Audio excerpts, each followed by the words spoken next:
Hi guys, I wanted to talk to you about the three main forms of quadratic formulas or of quadratic equations and what they can each sort of do for you. This is probably the one that students are most comfortable looking at. It's the least helpful, but this is called the standard form of a quadratic equation, right?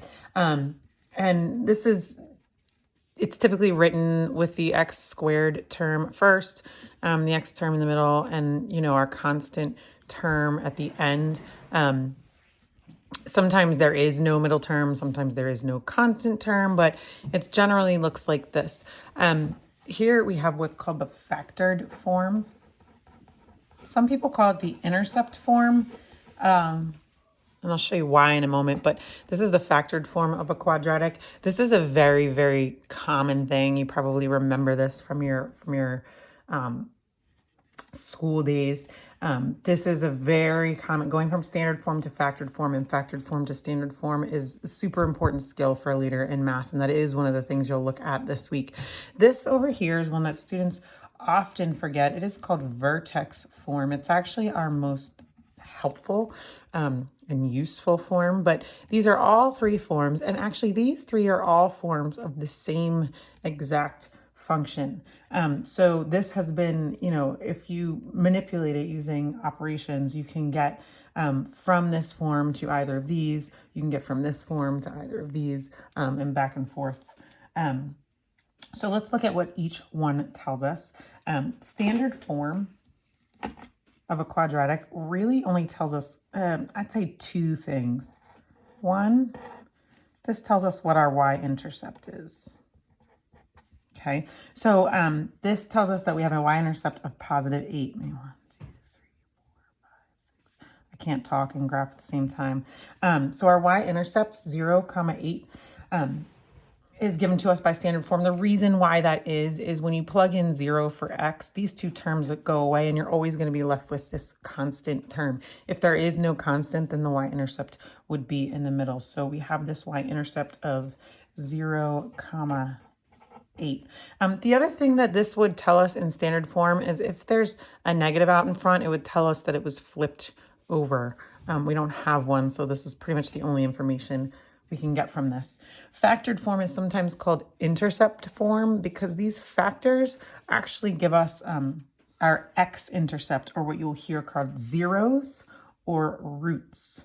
Our x-intercepts, zeros or roots. So our x-intercepts, you'll actually hear them most often called zeros. Sometimes you'll hear them called solutions. These are all sort of synonyms for the same thing mathematically when it comes to talking about quadratics.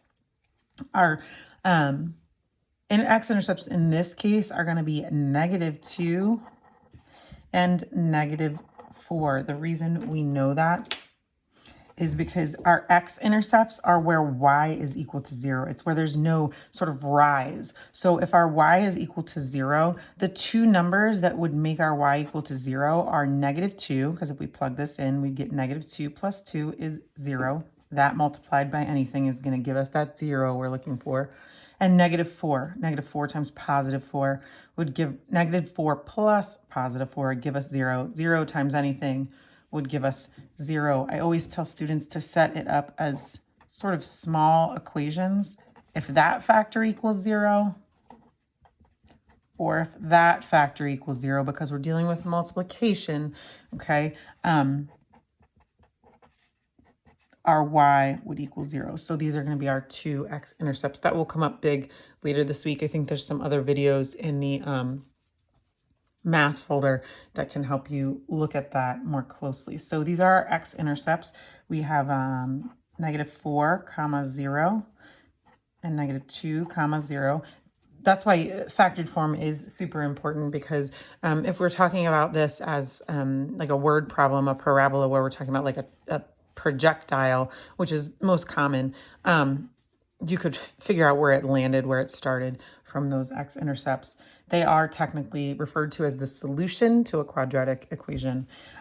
Vertex form is also really nice. This actually gives us our vertex. By vertex, I mean the maximum or minimum of the parabola, the turning point.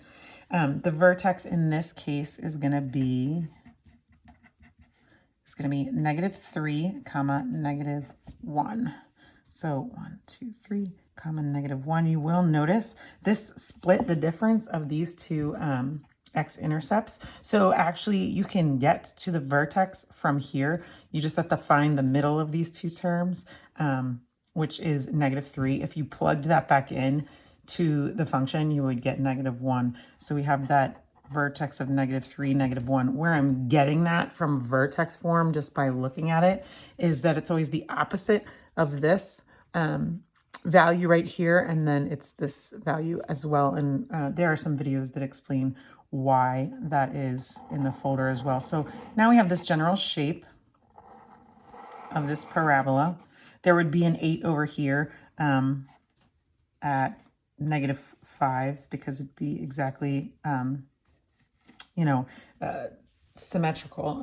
But those are the three forms of the quadratic functions, and really a whole entire quadratic unit is typically built on going back and forth between these forms and finding what you can find from them. So if I'm factoring a quadratic equation, it is to get to the zeros. If I'm doing what's called completing the square to get to vertex form, it's to figure out the vertex. That's sort of the purpose behind all of this.